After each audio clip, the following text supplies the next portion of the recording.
This is the vocabulary for lessons 11.9 and 11.11 in signing naturally.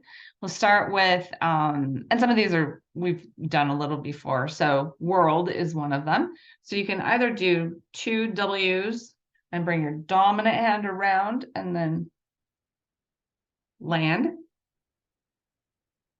Or you can do world. World. The next sign is Egypt.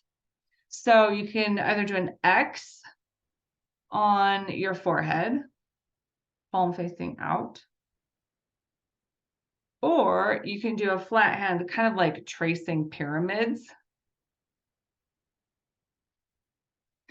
So that's Egypt or Egypt. Germany can be signed two ways. And we've talked before about how there are often two signs for countries because one was the old sign, and in ASL, the deaf community is adopting what the country themselves uses, like what they call themselves, right? So Germany, the old one was Germany.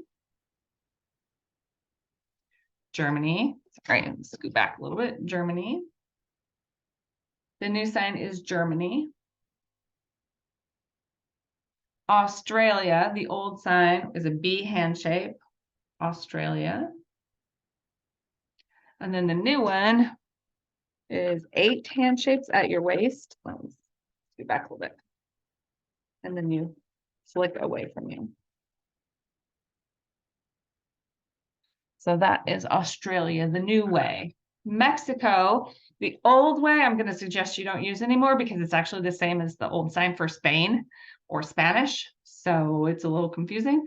This is the old sign, Mexico or Spanish. The new one is a V hand shape, Mexico. Definitely use that one. Spain, the old sign is Spanish or Spain. Now it's an X hand shape, and you cross your body. Your arm's going to cross your body. You're going to start with your palm down, and then it flips to up. Spain. Spain.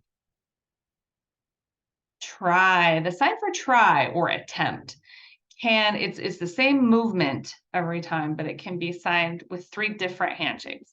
So one is an S hand shape. I don't see that one as much, but that's what I learned, so I sign it. So try. So you start with your palms to you and you just push it out like you're trying something. Okay, so try. Or it's often signed with a 10 hand shape. So it's not A, it's 10. Okay, so try.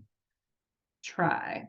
Or initialized with a T from English, try. I'm going to not recommend that one, but you might see it.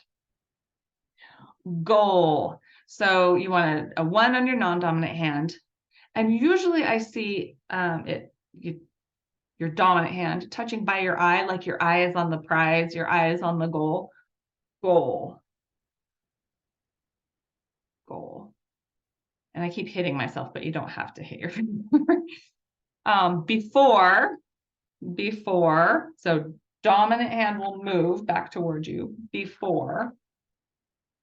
6 feet under. This is, I know, probably a weird sign to learn, but the unit here is talking about sort of goals and checklists, bucket lists that you have. And so before you die, before you're 6 feet under, that's why we're using this sign. So there is a sign die, right? But the 6 feet under concept is a flat hand shape on your non-dominant hand with your palm facing sideways.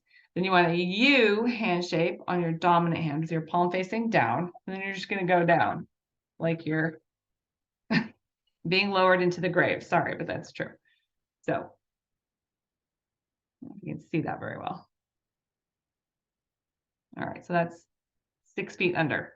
And written in ASL gloss, that's going to be spelled out 6 and then dash feet dash under. All right, the next sign is the sign for thing or things. You want 2 flat hand shapes, palms facing up, and then you kind of bounce as you go away from your body. It can be signed with 1 hand, but in this unit, in signing naturally, they sign it with 2. To check it off, like you're marking, something off your bucket list kind of thing.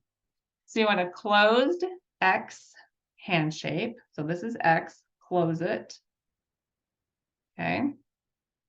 And then you really just like pretend that you start with your like touching your touching your mouth, and then you just do checks kind of here out in space in front of you. Check, check, check.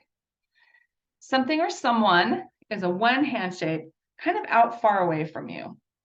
And then you just go back and forth. All the movement here is in your elbow. There's no wrist at all. It's all elbow movement. And then exaggerate. Now, this sign does mean exaggerate the same way we use it in English, but it also in ASL can refer to something that just goes on and on and on, or something that just drags on or just takes forever.